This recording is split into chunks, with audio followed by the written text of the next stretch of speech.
Great. Thank you so much. I hope everyone can hear me there.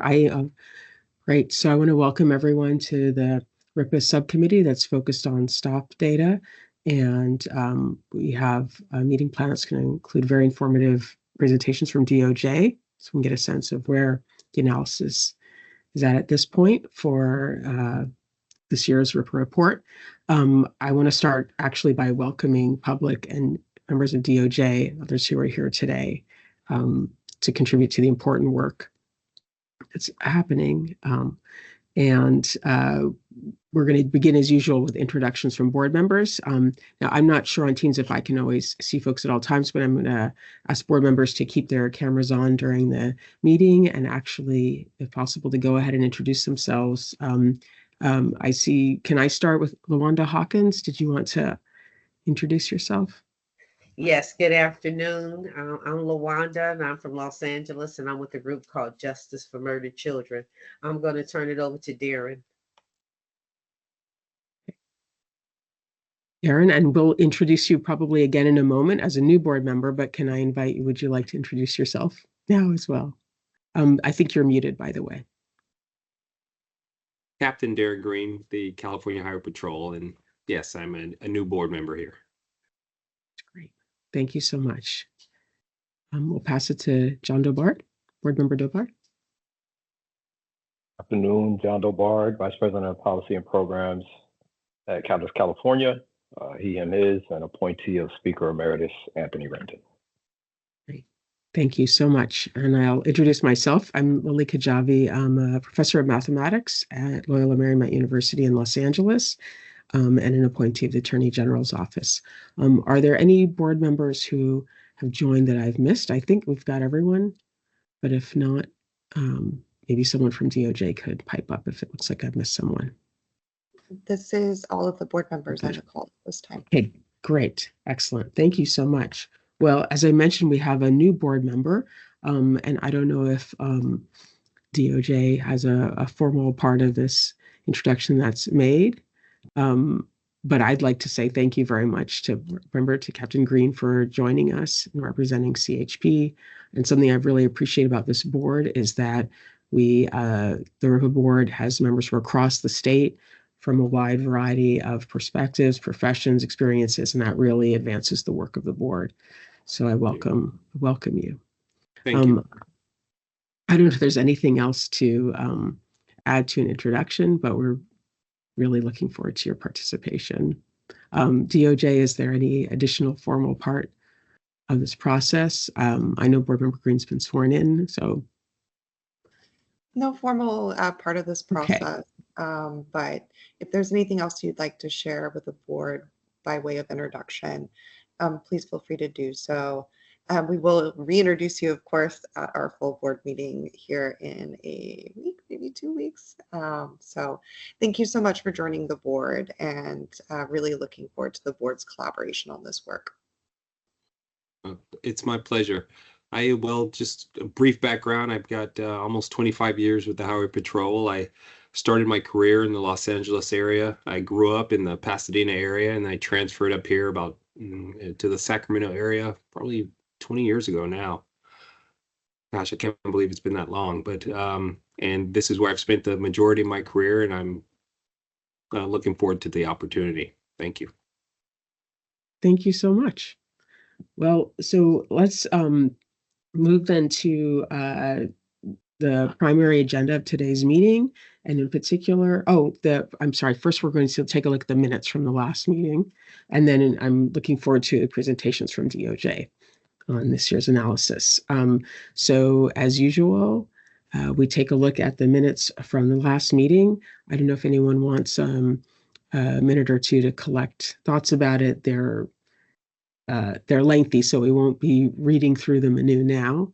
But let me give you a moment if you'd like to bring those up, and then another minute I'll entertain any motion to approve the minutes.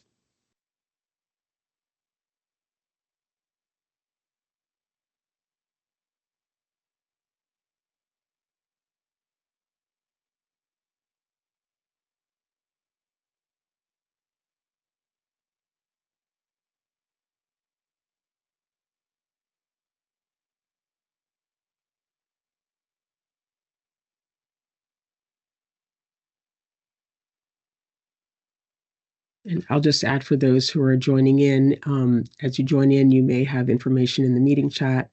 And thank you, Enric, for posting from DOJ links to the agenda for the meeting and for our presentation analysis that we'll be looking at today. Thank you.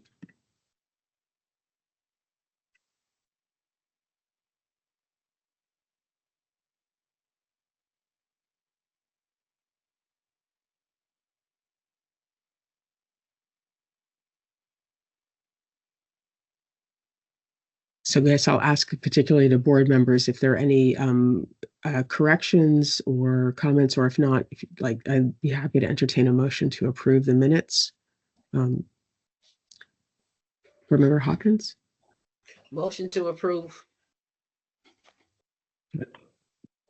Sorry, Sorry. one question that there may need to be a correction. Mm-hmm. I see there's a discrepancy in the dates. So at the top, there's August 29th, 2023. But then if you look at the footer, it's June 23rd, 2023.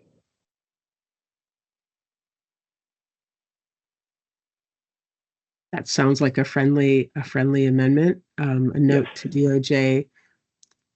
It's that date lurking in the footer that snuck into this document.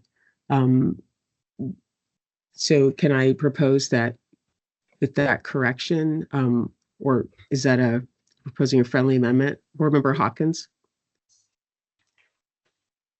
I say we keep the motion on the table because that's a footnote. I think it can change. It's not going to change the content of the body of what was said. It's just, so what do you all say? I don't know. So would you like to propose that we, are you proposing that we approve the minutes along with any technical corrections to make the Yes.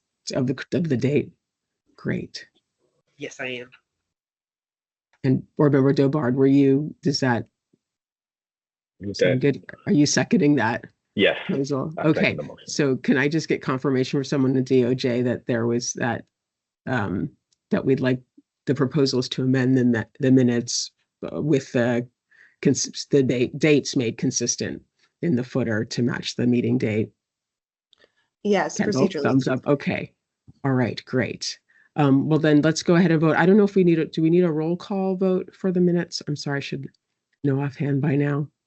That's okay. We do a roll call vote, and I can go ahead and do the Oh, roll okay, call yes. for you. Darren Green.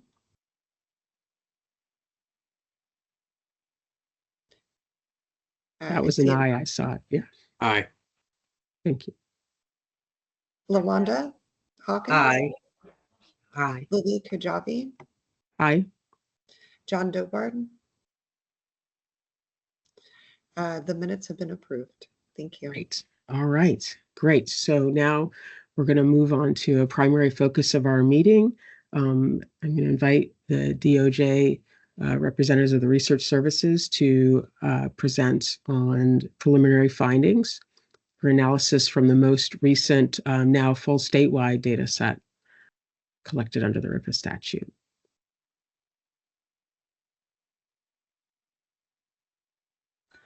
Welcome, or hello. My name is Daniel Harmon, PhD. I am a research supervisor over the RIPA team with the research services. Let me pull up my slides. Daniel, as you're doing that, can I invite, so board members will keep our cameras on during the meeting. Any guests or others, there will be an opportunity for public comment. But if you're able to, you can feel free to mute cameras during this. And then Daniel, if you share slides, that's great. And then for those, I'll just announce again in the chat, there are links also to the presentation slides. Thank you. Share my screen. All right, great. Can everybody hear me? Can everybody see me? Perfect.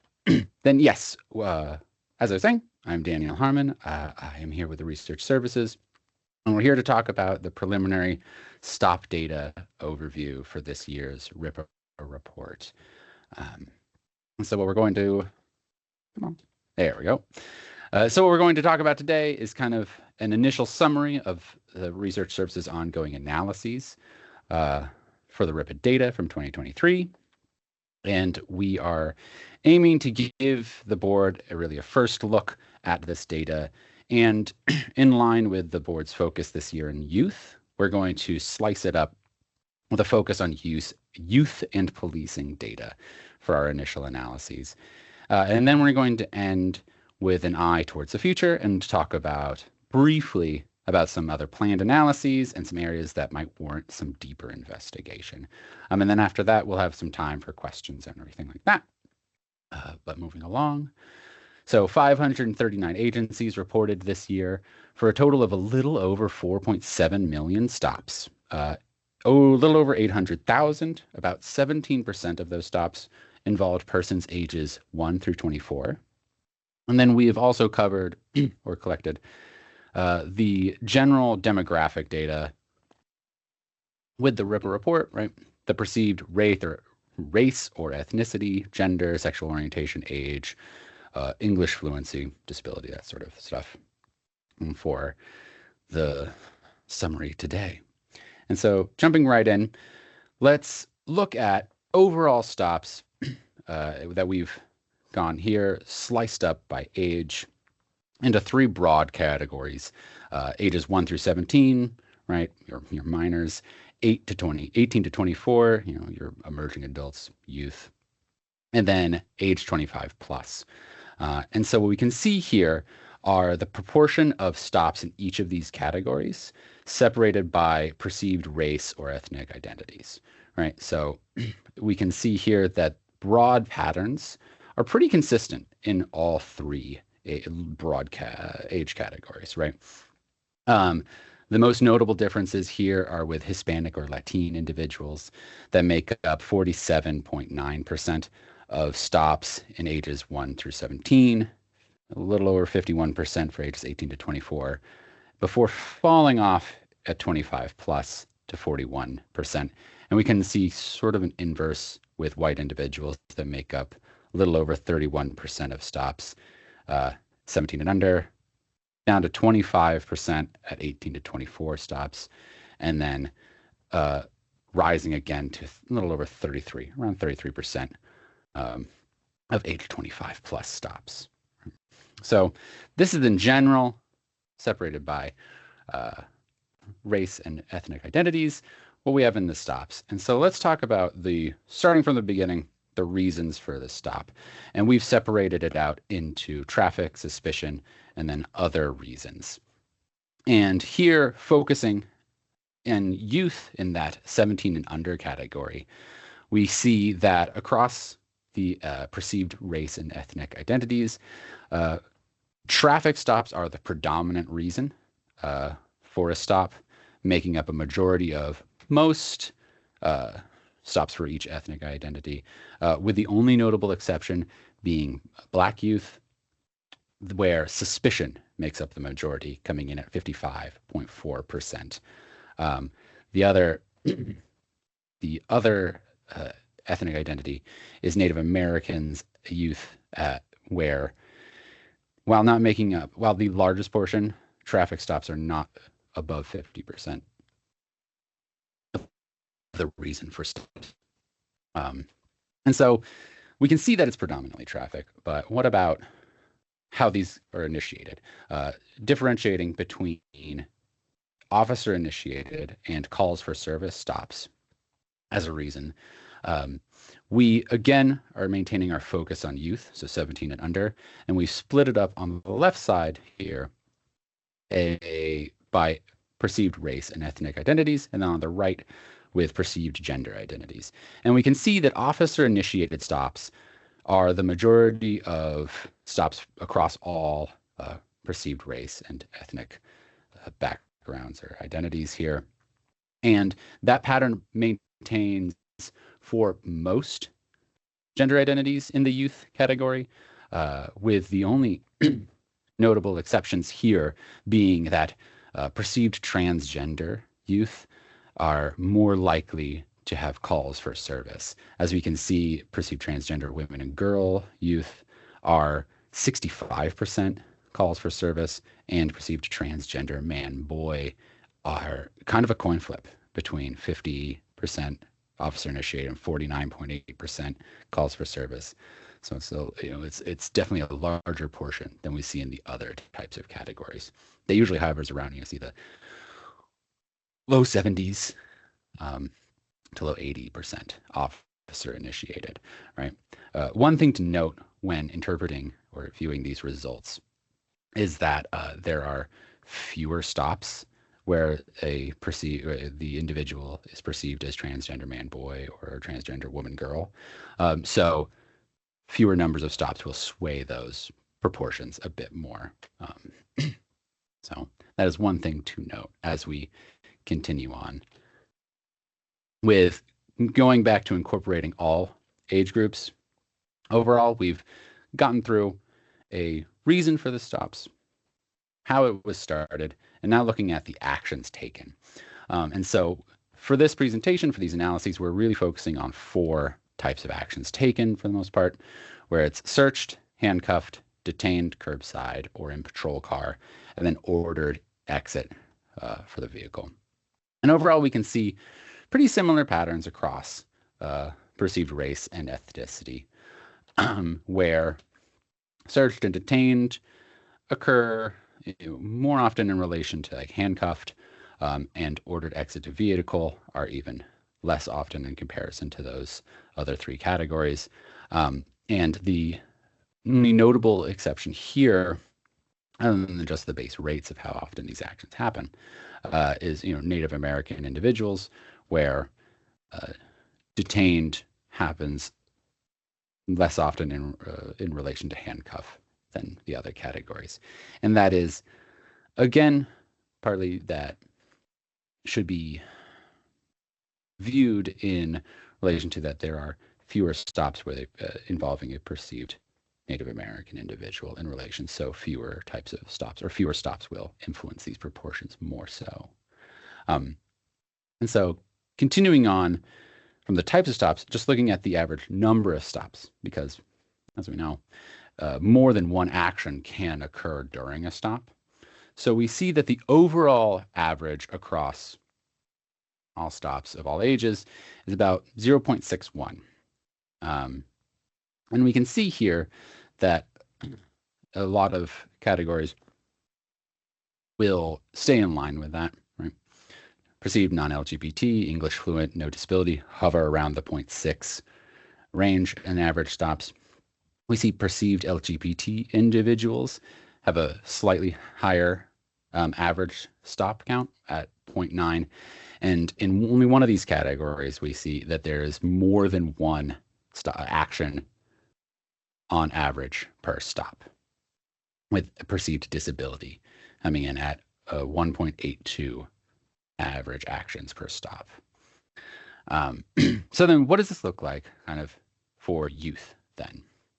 And we can see here we are comparing 17 and under, 18 to 24, and 25 plus, those broad age ranges, and then separated again along the perceived race and ethnic lines. And so here we show a graph of, again, those average actions per stop that we see. And we can find that, especially in the youth category, some perceived race and ethnic identities seem to have a higher average number of actions taken per stop compared to others. And we see that 4 have an average number of actions above 1 per stop. And that's Black youth, Hispanic and Latine youth, multiracial youth, and Native American youth, all right between 1.18 and a little under 2 average actions per stop. And we can also see that some come in a bit below. Middle Eastern, South Asian comes in, at 0.2 to 0.4 average actions per stop. But the rest hover is somewhere around that overall action trend line. So let's talk about, seeing as youth seem to be an area where there's more variability happening here. Let's Garrett, break apart. I'm sorry to interrupt, but can you go back one more time to that? Oh, I hear you. I see you listed the actions taken. I just wanted to clarify that when we say number of actions, that it's these four principally. So a search, handcuff, detention, curbside or patrol car, or if someone, a driver or passenger's ordered to exit. Is that So correct?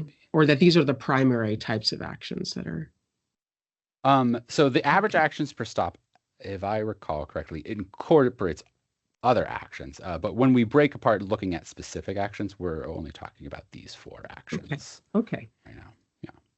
I'm just, I guess I'm asking and saying the actions out loud because understanding, and this is in the work of the policy subcommittee too, that these types of interactions with law enforcement and especially for youth can be very, they really color perceptions of law enforcement. And so, okay, so thank you for focusing on these ones. Sorry, I didn't mean to interrupt, but I just wanted to clarify which sort of what was being tallied here. Thank you. Yes. No, yes, of course. And I appreciate the broader context to help us view these findings. So where was I? Yes. So we have broken apart youth focus into a wider range of more granularity, right? Looking at ages 1 through 9, 10 through 11, 12 through 14, all the way up into 65 plus. And we can see here that this shows the percentage of stops, including an action, and we're focusing in on these four actions. So we can see here that the 12 to 14 age range, 36% of stops involving a 12 to 14-year-old individual resulted or had an action of detaining or on the curbside or in a patrol car, right? 27.19% of stops involving a 12 to 14-year-old had included an action of handcuffing. And so this seems to be this kind of say spike, but there's definitely a pattern of variance there that seems to level off around 18 to 24 all the way until it starts to dip down in the 55 to 64 to 65 plus range. With this definitely higher proportion happening in the 12 to 14 age range that we see here. Other noticeable or notable things to mention is that we see that 4.5% of stops involving a 1 to 9-year-old have a handcuff action. Almost 10% of stops with a 10 to 11-year-old have a handcuffing action. And that then kind of is spiked up in the 12 through 17 ranges. So now that we're looking at, let's look at a different type of action that is drawn interest. And that is the percent of stops where a field interview card was filled out. And so looking at all ages, we can see that the overall average stops that were involved a field interview card getting filled out. So about 3.17% of stops. And we can see here that some hit that line pretty closely, Pacific Islander, multiracial. There's only one perceived race and ethnic identity that seems to go a bit above that with the Black individuals. About a little over 6% of their stops involve a field interview card being filled out. But this is for overall ages. So what about youth focused? So we're going back to the granular 1 through 9 all the way to 65 plus age range of looking at these. And we can see a very similar pattern to the actions per stop, or the percentage of actions, or the percentage of stops that involve an action. Apologies, I'm still trying to familiarize myself with the terminology. But we can see that there is a spike in the proportion of stops where a field interview card is filled out, with about 11% of stops involving an individual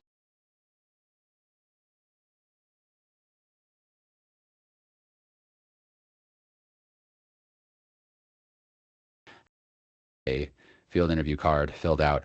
And then we hit that average around 3 some odd percent at the 18 all the way through 44 before it starts to slide down in towards the 65 plus age range.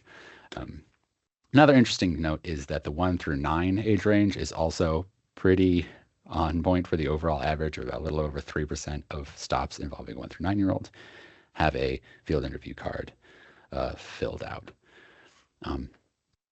And so then, now that we've looked at the actions that could be taken during a stop, we're going to move towards the end of stops and the results of a stop, where, again, there are many other different types of results, but we're going to focus on some of the most prevalent ones: warning, citation, and arrest. And this is for overall age ranges.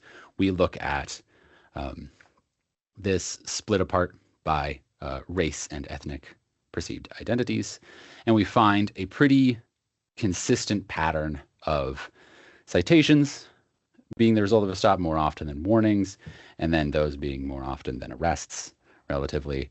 And this is pretty consistent across these types of perceived identities, with the notable exception of Native American identities, where you see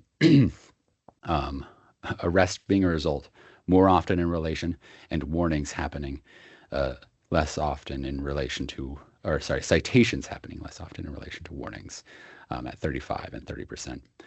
And then with Black individuals, where warnings and citations are the result around an equal amount of the time, with 36.05 and 36.02% of stops.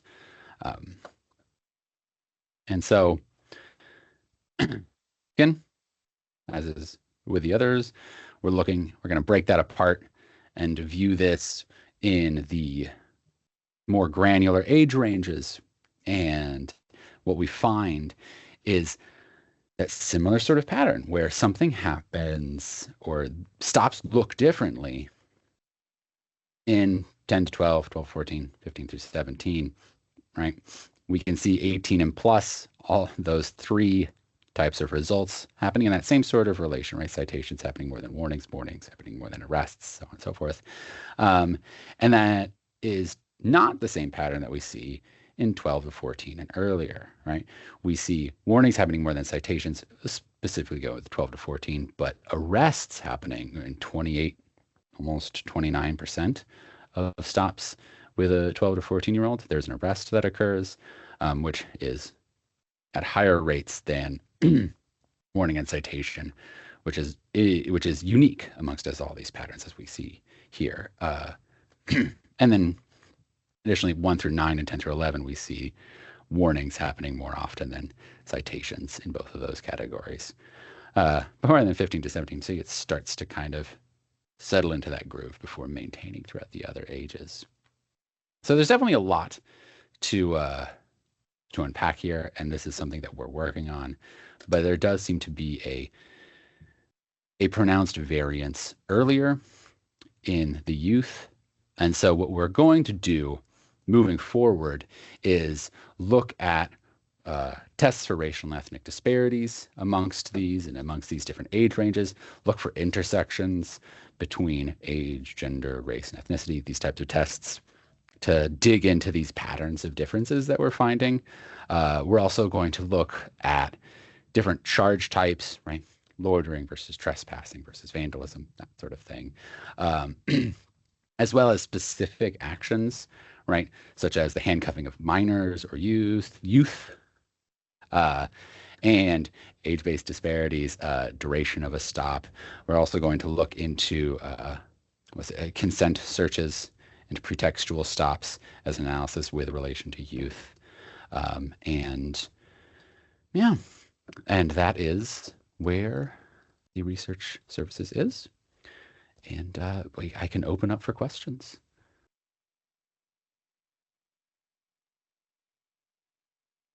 Thank you very much. So that gives us an initial snapshot into some of the trends, especially the NIDA youth in this year's data. I'm wondering if any board members would like to comment. Alonda, Board Member Hawkins, can I begin with you? I see your hand up. Yeah, I just need clarification. What is a field interview card? Because I think a lot of us don't understand when you say a field interview card. That is a fantastic question. And I have to lay my cards on the table and say that I am the supervisor tenured for about a month and a half. So as I understand, a field interview card is. Danielle, let me go ahead and jump in real quick and save Please you some- do. Yeah, so a field interview card is something an officer can elect to fill out during a contact.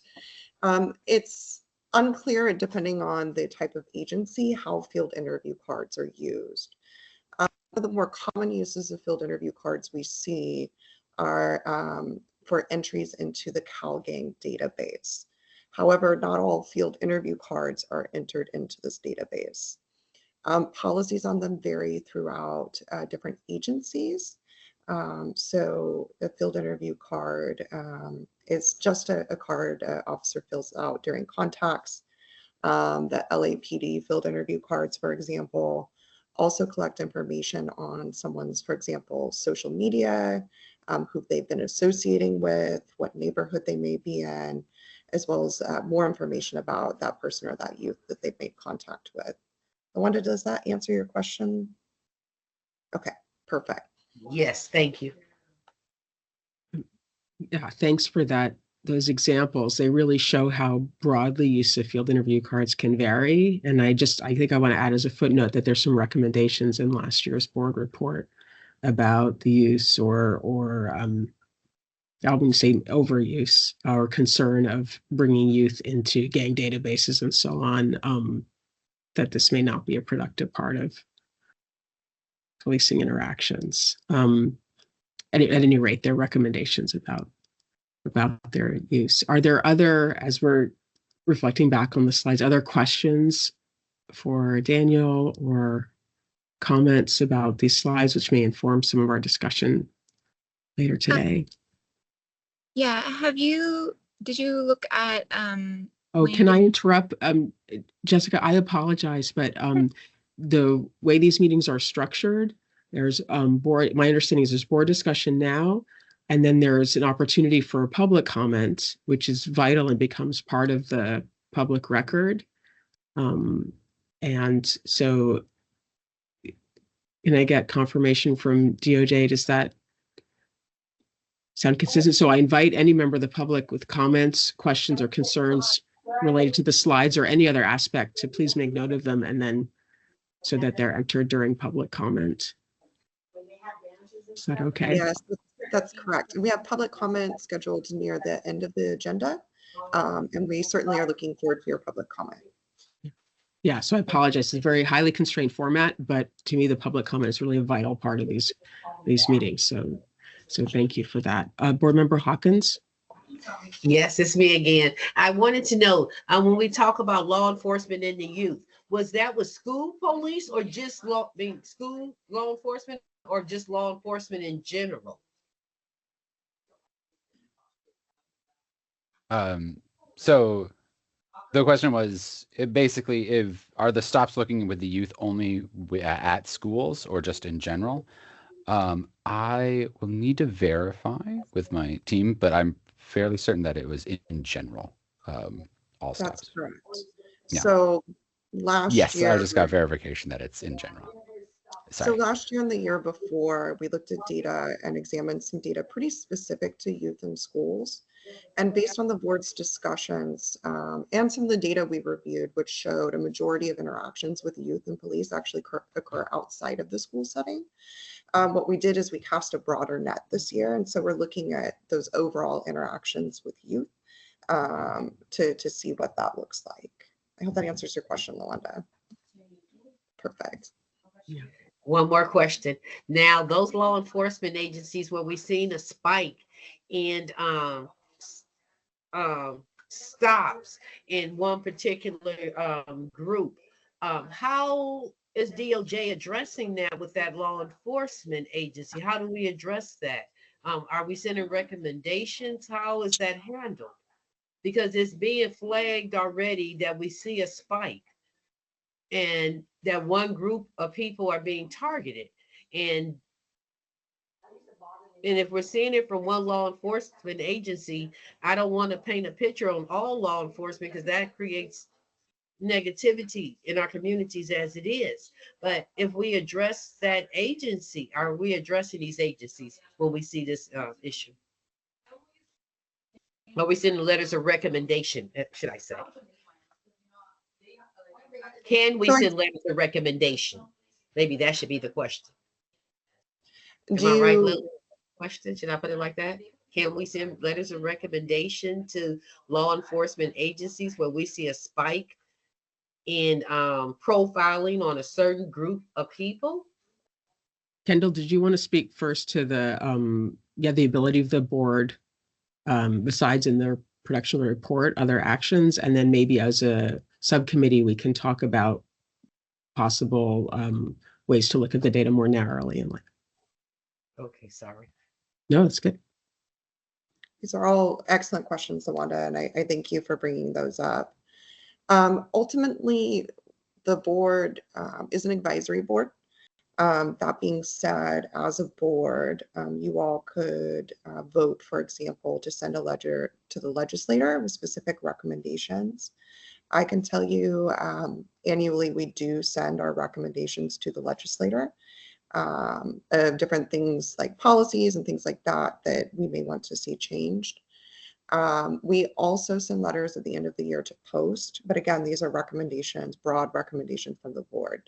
I think what you're asking though, Lawanda, is more like, for example, and this is just an example, we see a spike in stops at like one specific agency. What can the board do? That's a really great question. I do invite some of my colleagues from the DOJ to step in and maybe provide some more information for me as well. But ultimately, this information in our reports is for the community. And really hope that the community, when they do see these spikes, can go to their elected leaders in their county or within their city and use this data to leverage it for change. So for example, if you're in LA County, you're seeing a big spike in the data for a specific issue. This is something the community can use to either go to their legislator, to their representatives, and try to advocate for those things. But I do want to invite other DOJ folks to weigh in on this. Christine or Joelle, do you have anything to add? And there we are. Hi, everyone. This is Christine from the DOJ. I think you captured that exactly correct, Kendall. This data is really for the purposes of transparency and illuminating these data points for the public. So, the RIPA board does have an obligation to analyze the data, make it public, have focuses on different issues that are pertinent arising from the data.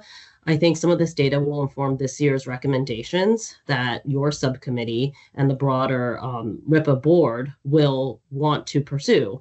And so if there's any points on these data, including sort of regional analyses, right? If you're seeing certain spikes in certain regions, that's one area we could explore on focusing particular recommendations on. But everything that Kendall said previously, if the public has a particular concern about a particular, let's say, law enforcement agency, a particular region, this is the data that we publish in order for the public to be able to use in furthering reforms. So I hope that answers part of your question at least. Yes, it did. So the data is taken to post, because I know there's a new thing on the table now that post can decertify law enforcement officers if they're caught doing profiling. So is this information being sent to post too? So they're looking at it too, because there is a spike, and I'm very concerned, especially being a minority and seeing this. And this is 2023's data. So that's a very good question. And the SB2 process, which I think is the process that you're talking about relating to serious misconduct and decertification, that is an issue that the post subcommittee is exploring in detail. And so part of that will be discussed at the fuller board meeting on Monday with respect to sort of the detailing the process, what post looks at, how post investigates, It's a new process, so a lot of this is actually in motion as we speak. We don't have a lot of information, but they do publish data on SB2. To go to your question, though, this data is public. Post is well aware of the RIPA data. Post has worked with the RIPA board, as you know, for many years now. And so, I don't know the extent that they use this data in their particular investigations under SB2, because SB2 is actually very sort of regulated in sort of what Post has to do in terms of its own investigations of misconduct. But the draft section of the report that was posted with the full board meeting agenda does have that detailed process on SB2. So if there's any other questions, you can certainly raise them with the Post subcommittee members as well. Thank you. That's very helpful. I do want to say, as we've just looked at these slides, I mean, the disproportionate policing, especially of Black residents in California, really jumps out, especially for youth, for minors. The handcuff rates, for example, and other interactions that are that really change the tenor of a stop. And so this is our first chance to have look at statewide data. Of course, Board Member Hawkins, you're pointing out that once we look statewide, we're not in this moment then looking at regions or particular agencies, but we have to start somewhere, and it's actually very profound, I think, to finally see the full state data come online. Are there other board members who want to make some comment or questions in particular in light of this first snapshot that we're getting, and especially with a focus on youth? Or comments about the last slide, the sort of next steps, looking at intersections of identity. In particular, that last slide had some categories. I don't know if board members want to weigh in at all of something that they think should be emphasized or that's missing in those next steps.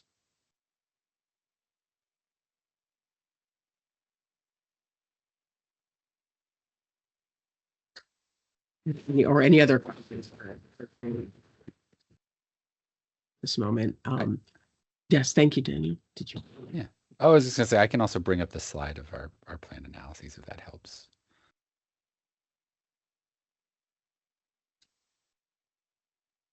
And it's okay if there aren't questions at this moment. We're also going to, in a way, Board Member Hawkins, your questions are a good prelude to, I think we're going to hear something about possible ideas for some regional analysis as well.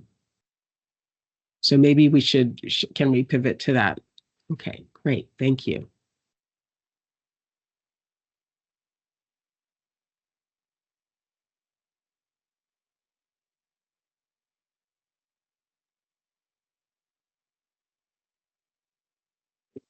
And did I just begin? Okay.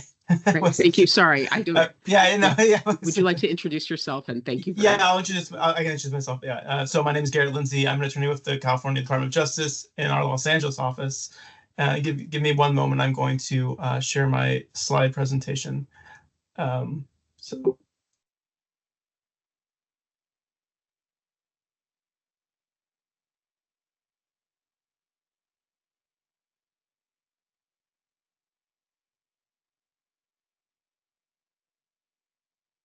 All right. Thank you, everyone. Yes. So once again, my name is Garrett Lindsay. I'm a Deputy Attorney General with the California Department of Justice in the Civil Rights Enforcement section. I'm based out of Los Angeles. So now that we have reporting from agencies across California, and we have what we've generally been seeing is reporting RIPA data in a statewide aggregate. So what are the results statewide? And it may be useful to consider using geographic regions to communicate differences or similarities within California of these results. So this kind of regional analysis could be useful because it can reveal whether different areas of California exhibit different statistical trends within the RIPA data. And it can be useful in understanding the characteristics and patterns in the data of different regions. So from region to region, are we seeing these same kinds of results? And so California is a very large state with a lot of people in it. There are nearly 40 million Californians living in 163,696 square miles. and there are 539 RIPA reporting law enforcement agencies serving different populations in different environments. And it may be more useful to understand and communicate the RIPA results when we look at what they look like for law enforcement agencies operating in possibly more similar regions. This kind of analysis can be helpful because results in one area of California may not exist in others. Results from areas with a large number of stops may drive RIPA results. So for example, the second and third largest RIPA reporting agencies are Los Angeles Police Department and the Los Angeles Sheriff's Department. These represent, maybe more than 10% of the RIPA stops. And so you might think that this is really driving some of the results in some ways because this region, LA County, is driving a lot of results in terms of RIPA stops. Another issue is that results from areas with large numbers of a particular racial or ethnic group drives results for that racial ethnic group overall. So there may be a concern that there is a different treatment of a racial or ethnic group that is less common, or less of a that is more often in one region, and you're not really seeing their kind of experience represented in the RIPA data, because when you look at the aggregate, the results are really driven by where that racial or ethnic group is more basically a larger portion of the population. Another issue is that you could have opposite results of similar amplitude between regions, and in the aggregate that would just be masked out entirely. So you might say that there might be maybe there are I should give an example, but you might see that there's maybe more warnings in one area and less warnings in another area for the particular group, and that is just completely wiped out when you look at the aggregate. But if you looked at regions, you might see that there is a difference in treatment of one group over compared to another in a particular region. So in communicating with research services about this, I think that it sounds like a grouping of up to about 8 regions is most feasible. One thing to think about is that as we're communicating these regions to people in the report, if we have, each time we add another region, we also may be reporting a multiple of different other information. So, we have different groups and we have different regions. It can kind of get very large very quickly. So it seems that, and then also another issue is that if we have too many regions, some of the regions might be kind of too small to be usefully communicating things. And we also, there might be an issue where the region is so small that the result isn't even kind of proper because the data set gets too small. One thing that we should consider when we're considering how to develop the regions is that we may want our regions to have at least a similar scale of the population served, or the stops performed, or maybe the geographic area served, just so that it's kind of understandable how these regions were selected, and it's kind of, when someone looks at the paper, it's kind of it makes sense like what these regions are. And also we should consider how easy it would be to communicate and understand regions. I think that some people may have a kind of idea of what a region of California looks like, and to the extent that a choice of how to define a region conforms with that, it may make it easier for the public to understand, and it may make it easier for other people to kind of communicate the regional results if the regions selected are easy to communicate and understand. So one particular challenge with this regional analysis is that there are some agencies that operate stop statewide. Very much in particular, it's California Highway Patrol, and there was a need to basically convert the address of the stop into what region occurred in, and because these stops depend on because the regional analysis may depend on the stop, the geographical location of the stop, there may be some kind of errors in how the street address or the kind of the highway mileposts, I don't know exactly how it's going to be reported. Sometimes it might be longitude, latitude, that would be easy. But there's a number of different ways that there could be an error and the location can be misreported. there may be some consideration here for maybe separating the statewide agencies, at least initially, while we kind of feel more confident about the location of the stop. Otherwise, generally, the stops are reported from a law enforcement agency of a particular location, so that is generally less of a concern. And grouping the RIPA stops by county, I think makes a lot of sense. So just about counties, there's 58 counties, and those county lines have not changed since 1907. So we can kind of generally be confident that discussing counties or discussing information about counties, the reporting is going to be pretty consistent.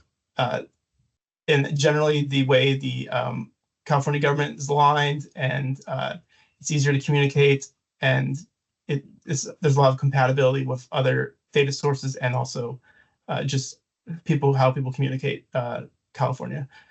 But the counties are very different, so we may want to consider that some counties are very large geographically. San Bernardino County is 20,000 square miles.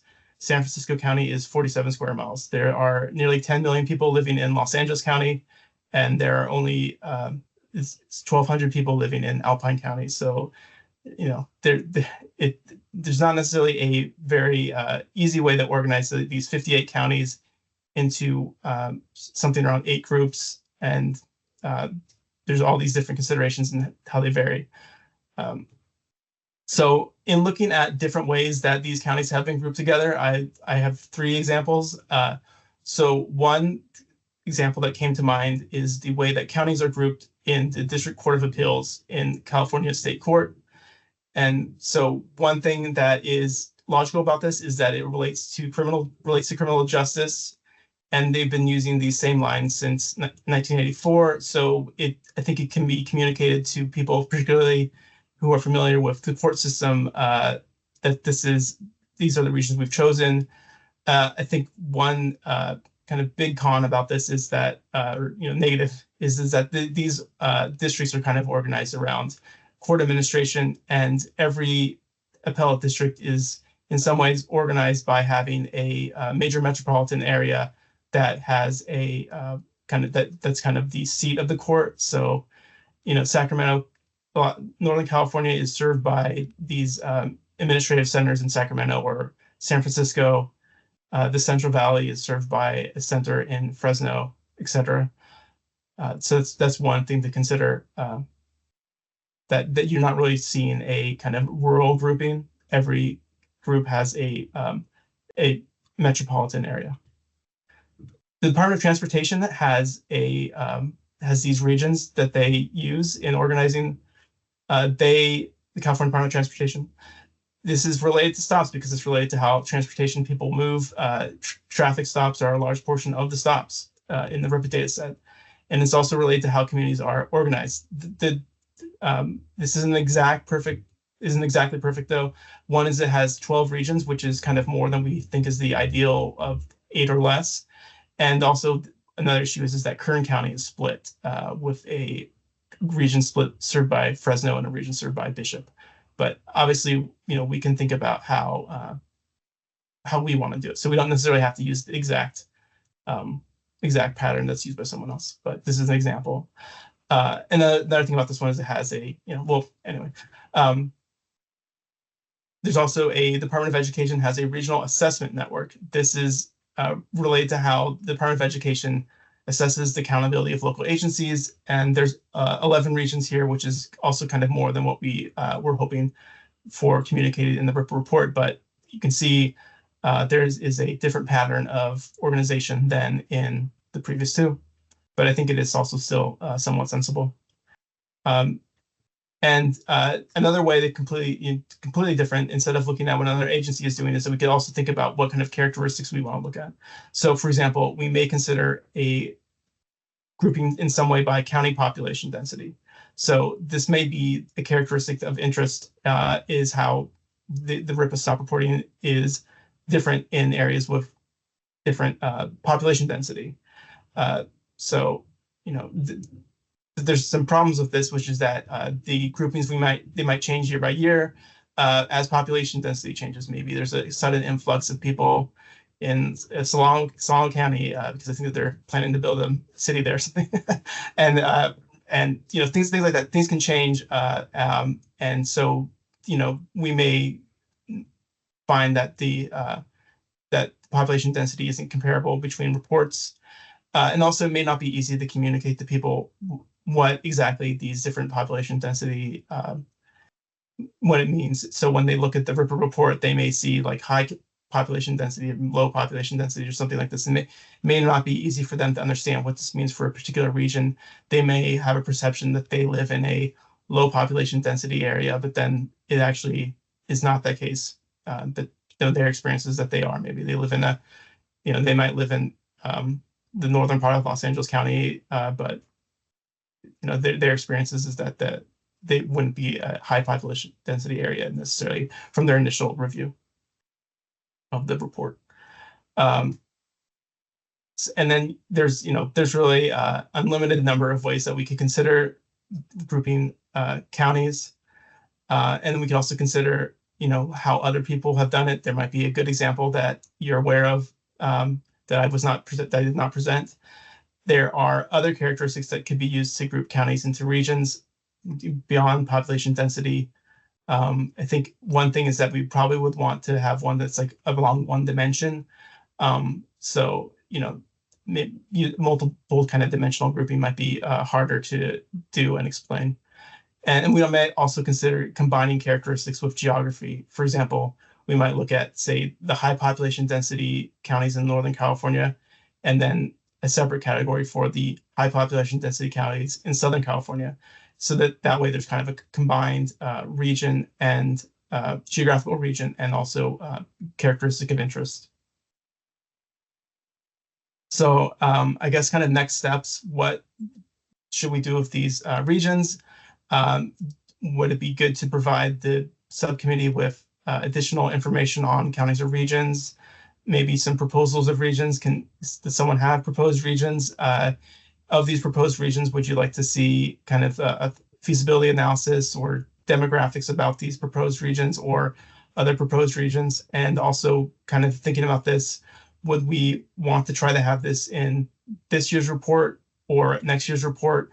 I think we are kind of getting to the point where if we need to have some extended analysis of how we select the regions, then we might not be in a position to put the regions into place for this year's report. And maybe that's fine, because really I think that having a selection of regions that are consistent through report after report after report might be beneficial, but we also might want to see what we can get in this year's report on a region. So yeah, so I'll open it to questions from the board.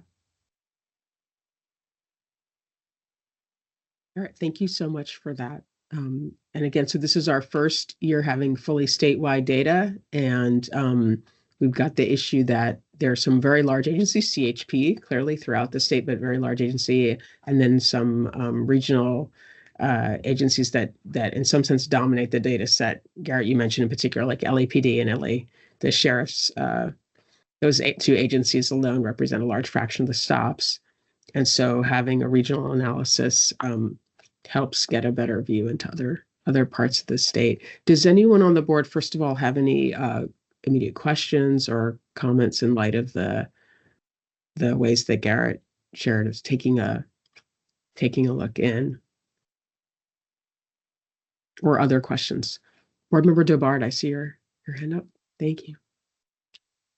Yes, no questions, but some comments. Thanks for the presentation, Garrett. Really excited about the prospect of a regional analysis. I think it would be really helpful. So just want to express support for that. Also, if we can get it into the 2025 report, I would prefer that. It seems to me that you can try something out, and then if for whatever reasons if there are reasons why those regions don't make sense, then we can make adjustments later on down the road. But if we can get those regional analyses into the 2025 report, I think we should try to do that. And then of the options that you so I do want to think about the regional groupings a bit more, but I'm just responding or reacting to what you shared. Of the options that were shared, the Department of Transportation geographies just on first glance make the most sense to me, because in my mind they correspond to how I understand demographic differences, how I understand people in the state understand their regions, like Inland Empire, Orange County, San Diego and Imperial counties, LA County.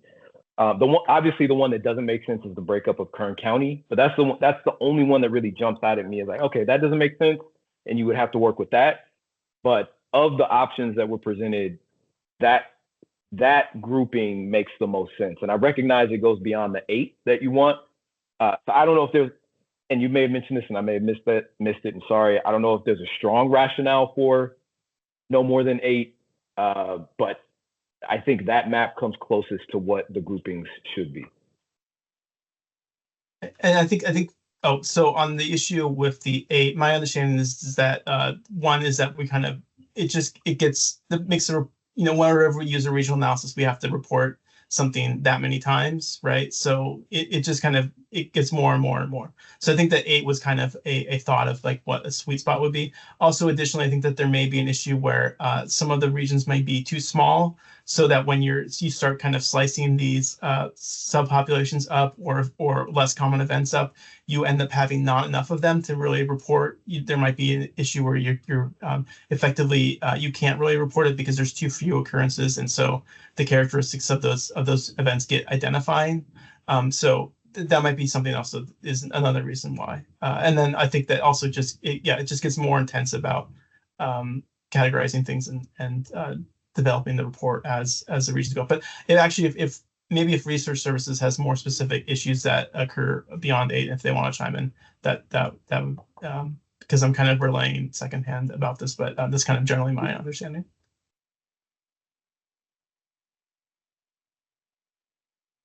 So can I just said, and then I'll remember, Debar, I see you're about to say something too, but just to piggyback on this. Yeah, so it sounds like 8 was a rough guideline of what makes the divisions not, just so things don't get unwieldy. So you can still glean something without having carved things up too much.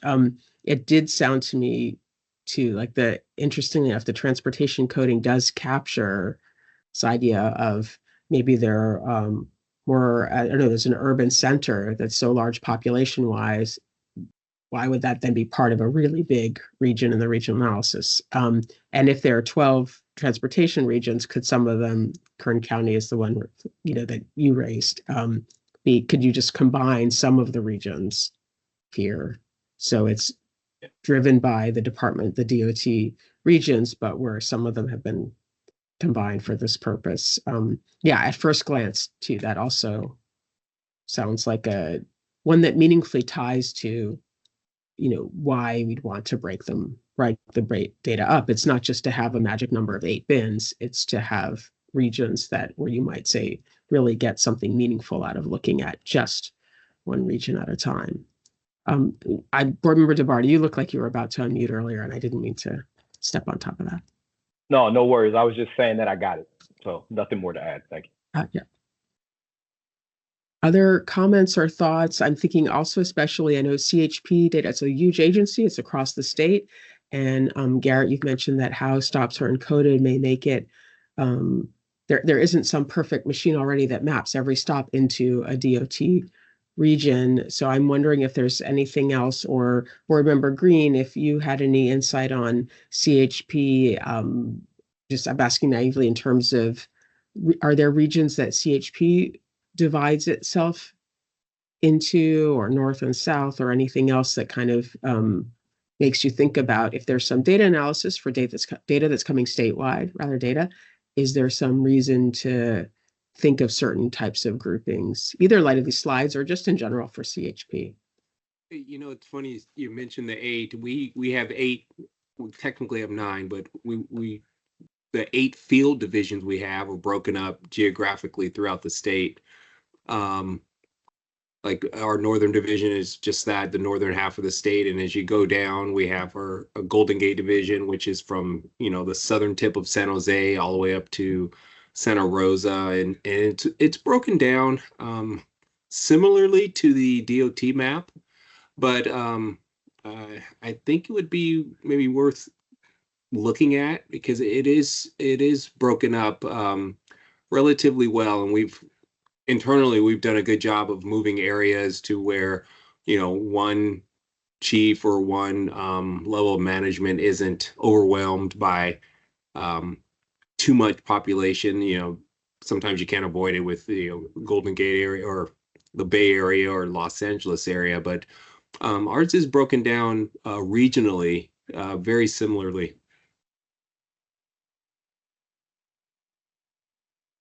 Thank you.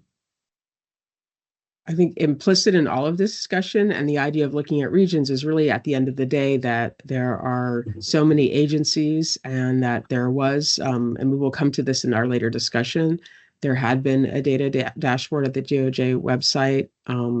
Are there ways to present or make this data accessible besides the groupings in the RIPA report that we're talking about here? And maybe that's something we can come back to when we have more discussion. Are there other questions or comments in light of what Garrett was presented or any of the DOJ presentations that we had?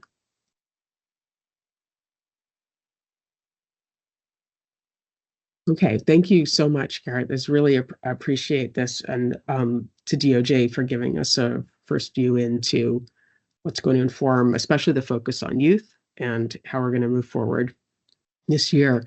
In our agenda, we have a break, originally a 10-minute break. We're running a little bit behind. So I guess I wanted to know if we should take a break. Could a 5-minute break do the trick? I'm going to let the board weigh in, sort of pull rank here on how we want to organize our meeting. What do you think? Shall we take a 5-minute break? And then what we will be coming back to is a further discussion of what we think this, in light of what we see now, points to for the 2025 report. And also, of course, we'll have time for a public comment as well. Does that sound good? I guess thumbs up if break, but say five-ish minute break. Okay. All right. I see it's 3:09, excuse me, on my clock. So actually, let's make it a 6-minute break. Let's start again at 3:15. Sound good? Great. Perfect. Thank you. Great. Thank you.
Hi, good afternoon, everyone. It looks like it's about 3:16. I see some of our board members are coming back on camera. Our next item will be the board discussion of the report. So just a discussion to see if there's any potential draft analyses or recommendations the board may be interested in exploring, and things along those lines. So I think we have 2 more board members who will be returning to us, and I will turn it back over to Lily. Great, and apologies for making that quite a tight break. So I don't wonder if we need one more moment to let folks return. Great, and thank you, Kendall. So as was just outlined, our remaining agenda today is really as a board to make recommendations or have some discussion in light of the preparation of the 2025 report, and also what the board is working on overall. And then we'll also importantly have time for public comment. So I guess I'd like to open it up. We have draft that's forthcoming, but through these slides we get some sense of when we look at data, especially focused on youth, and that's a primary focus for this year's board report. But we got sort of a beginning snapshot. Are there directions or comments or things that we'd like this year's report to focus on in particular?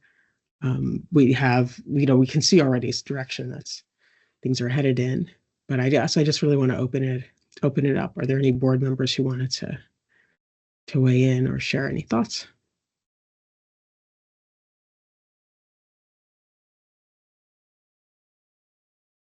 Or to amplify any of the directions that are here.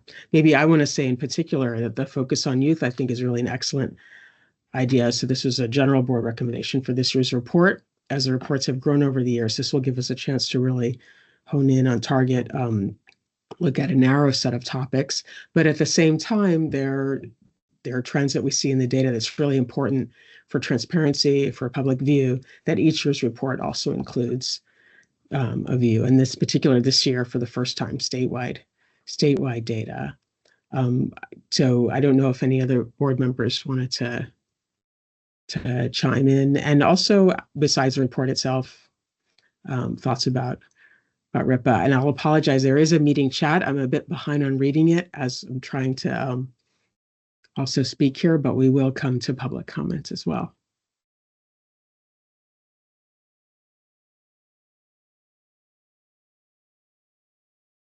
Okay, well, I know I should pause more so others can jump in, but I'm assuming if anyone wants to jump in that they'll raise their hand. I guess I did want to make the comment that the report, I was saying a moment ago, will have a focus on youth. I think the directions that have been laid out make sense, especially looking at, for example, actions taken during a stop. In the policy section of this year's report, there's a robust research background that really shines a light on how the tenor of an interaction with law enforcement really has a disproportionate impact, I would say, on youth. And so the focus on youth, but in particular on what happens during a stop, is critical. I'm really troubled by, we see the disproportionate impact, especially on Black youth, on minors. And so I think that's going to be an important focus this year.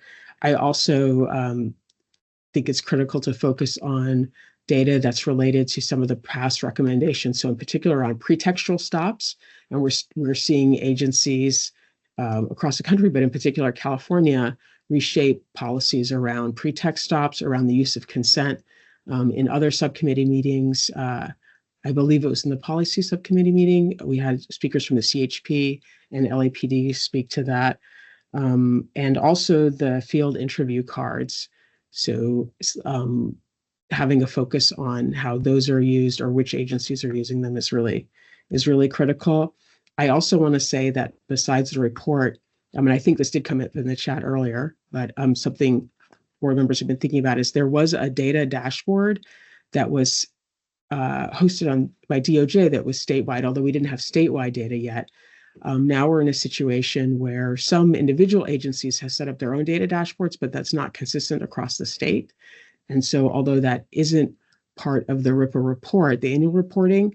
I think that would be something valuable for either the board to write recommendations at, or ideally, and I think there are folks in DOJ looking into this, but having ways that the data is accessible to the public, where there are ways to hone in on particular either agencies or particular actions, what happens during a stop, and that so it, in essence, that the idea of a data dashboard is really, having that tool is really useful. And I've heard suggestions from DOJ in the absence of that, having data accessible in other ways, even with static presentations. And maybe I'll add as a footnote to that, there are some reporting requirements. So I know there'll be appendices as part of the annual report. There was a comment in an earlier subcommittee meeting about how that data is made accessible, even in presentation of like counts and numbers of stops versus percents along racial and ethnic lines. And so I guess I'm just putting it out here so it's in the public record, having the data that's summarized in the report in the appendices be in a way that's also easy for people to reach into if they're trying to pull the data out to do something with. So these are some of the thoughts, things that I've been thinking about. I don't know if other board members want to chime in, if those sound reasonable, or you want to make additional or different recommendations.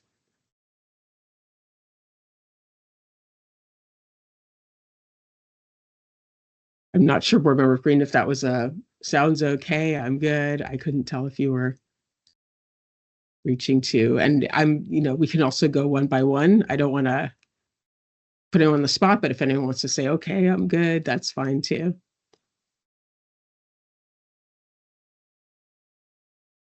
No, I was agreeing with you. I'm good. Thank you. Okay, thank you. Likewise, I'm good. Okay. Board Member Hawkins, I also see you nodding. Yeah. Great. Yeah, I think the focus on youth is going to be very, very powerful, very profound. And the next board meeting in particular will have speakers looking at a number of areas within that. I think actually, we can see from the slides that things are coming into view. We don't have a draft to dissect further. Can I just, the folks from DOJ want to say, are we in a good point for next steps in terms of the report itself that is using these slides as a key, is that great, Kendall? I see you coming in. Yes. Yeah, that's certainly a few next steps. And I just want to reflect back to the board a few things or action items that you all have identified today. So we're appreciating that focus on youth and really bringing to light some of the data surrounding youth in that broader context of law enforcement.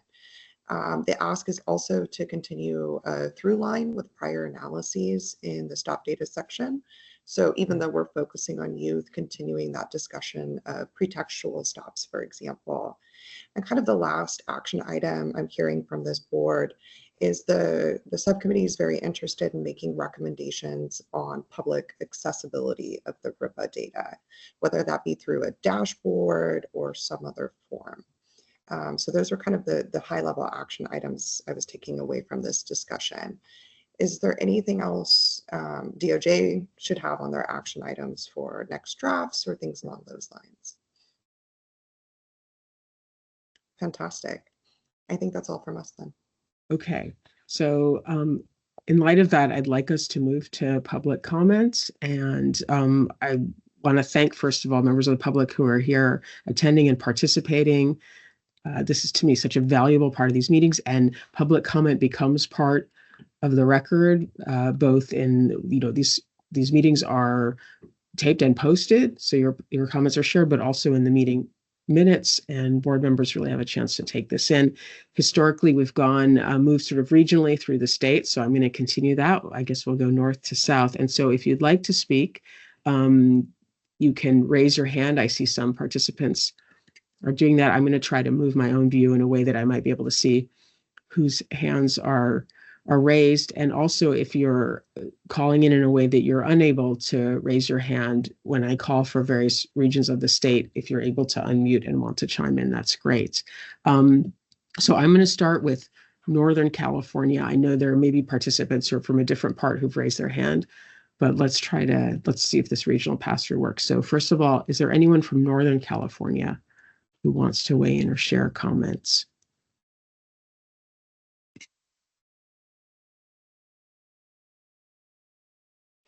Okay, and again, if you miss a chance to comment, we can swing back, but I'm going to move to Central California. Is there anyone who identifies as Central California? I know we have some Southern Californians waiting in the wings, but anyone from Central California would like to make comment?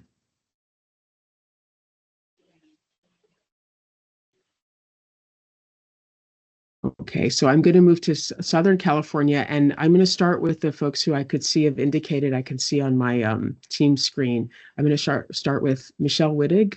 Would you like to unmute and share comment? Great. Yes, thank you. Are you able to hear me? Yes, thank you. Oh, great. Yes.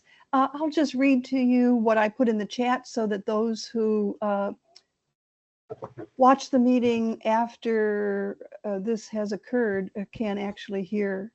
I think there's a good rationale for having analyzed the statewide data. Analyzing the CHP data separately is also clearly justified for a couple of reasons. CHP operates statewide, and it's also under a single administrative policy. After that, I believe that data should be analyzed at the local law enforcement agency level because each LEA is its own administrative unit, and each LEA operates in its own geographic area.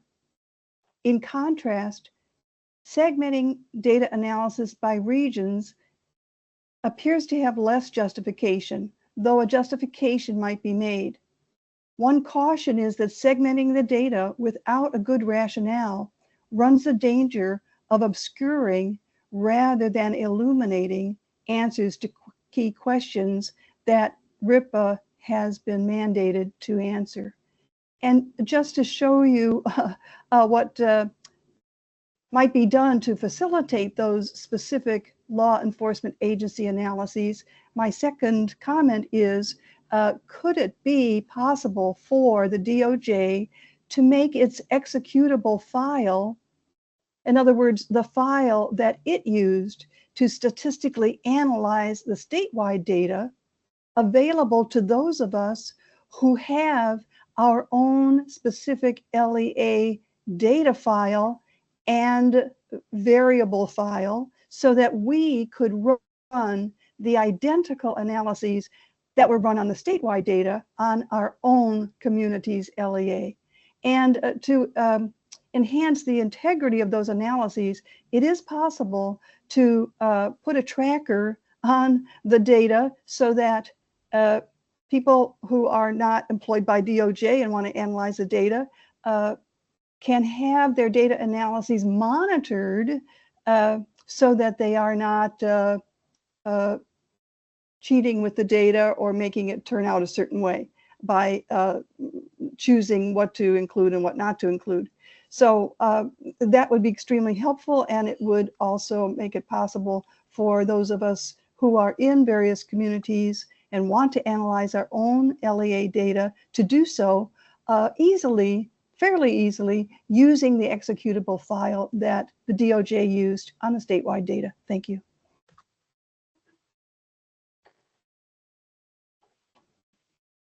Thank you. I'm going to move. I see. I'm moving through first the hands I see raised. We're in Southern California. I see Karen Glover wanted to make comment.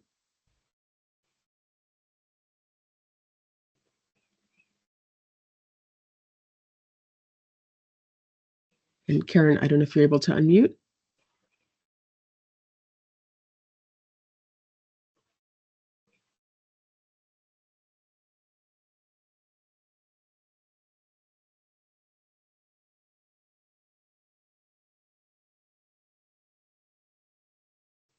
So Karen, I don't know if you're trying to unmute. I'm not able to hear you this time, but while you're trying to see if you're able to change the settings, can I ask if is there anyone else who wanted to make comments? Southern California at this time.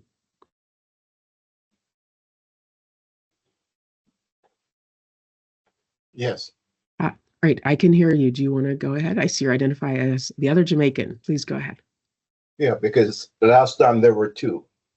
Thank you. I go back to the place that I've always dwelt. The question about the condition of data upon which we all rely. And I think it's a misplaced reliance. Just before, we had a presentation where the presenter spoke of the use of addresses in the analysis of data. Well, we cannot get addresses. I cannot get addresses. And I put it to you also that the presenters, another presenter, used a racial category, which is not defined by the California Department of Justice, multiracial. Now, the only person who has, as far as I've seen, an appreciation of what that means is Paul Henderson. Paul Henderson happens to run the SFDPA, the Department of Public Accountability in San Francisco. He has recognized that the use of multiracials has been used to obscure the actual race of people. I think you should understand the impact, the scope of the matter. There are over 500,000 people who have been coded as belonging to 3 or more races. I put it to you also that no one can look upon a person and say that person belongs to 3 or more races. They are trying to deceive you when they say that. You can say 2. Many people can do that, but I doubt they can say 3. Now, in 2022, this Department of Justice reported that there were 9 people who were coded with 7 races. I know from my calculation that there were 4,579. My data is incomplete because I cobbled it back together after having discarded it before. 500,000 persons is 3% of the people who have been stopped. And I think it deserves more attention that it's been getting, because more likely than not, it will affect the disparities on Blacks. Blacks are usually 20% European. So every Black can be said to be multiracial. Thank you. Thank you. Are there others who want to make public comments? And in particular, let me see if Karen Glover, are you able to try unmuting again?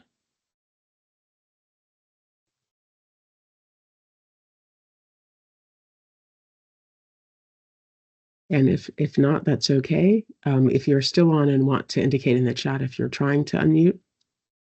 And in the meantime, if there's anyone else who would like to would like to make public comment.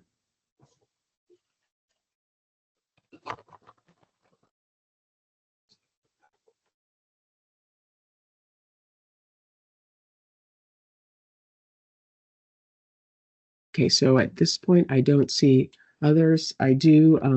I see that Karen Glover has indicated that she's unable to join, and I think is endorsing earlier comments about individual law enforcement agencies, that data analysis is available. I appreciate that. And I want to just thank, in general, the public comment is really just a vital part of the process, and appreciate taking in the suggestions as a board. And I know for DOJ in particular, it's critical to hear from the public. So I think at this point, we are going to move to next steps, but maybe they're implicit in the discussion that we've already had.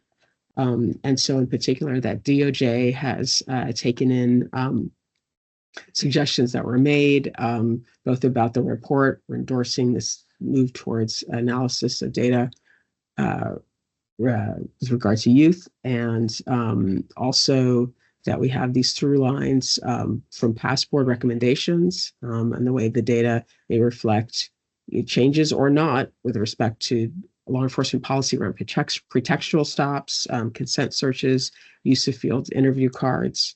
And then also a theme that's really emerged here is the value of the transparency and accessibility for the public of the data. And so that's not really unique to the report. That's really about having tools like a data dashboard or other ways for everyone to get a view into not just statewide, but what local law enforcement agencies have reported. Are there other, so in light of that, we have the obvious next step of what we're going to have our next board meeting as a full board very soon.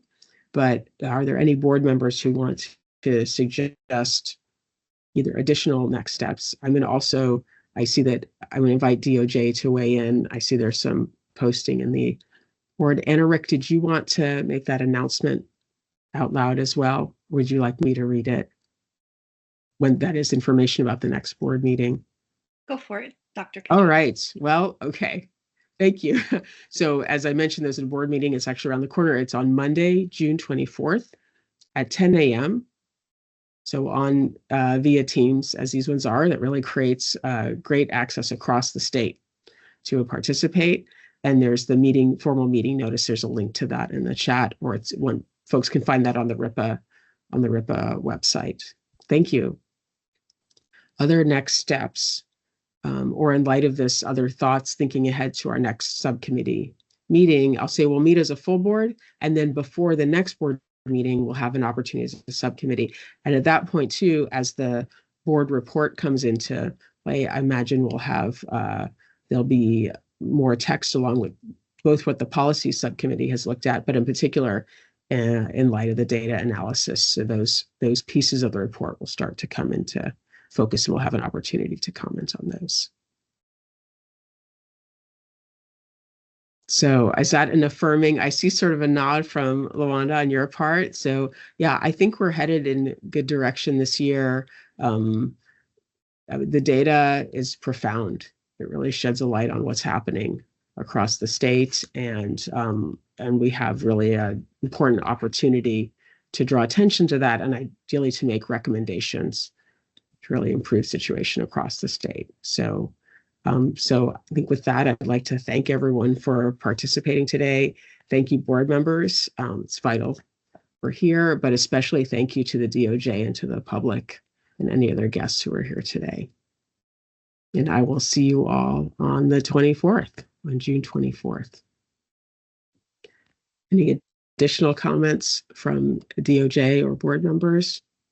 Or even a move to adjourn, if that's the will of the board. Board Member Dobar, did I see you on mute for a moment? And did you want to say anything? Move to adjourn. Move to adjourn. Fair enough. Board Member Green, you're unmuted as well. I had to say move. All right, that's a second. All right, well, we don't need to take a formal vote then. I think we're okay with that. Lawanda, it looks like affirmation here. Consensus to adjourn. Okay, well, with that, we declare our meeting at an end. Thank you, everybody. And I'll see you on the 24th. Vital work. Thank you. Thank you.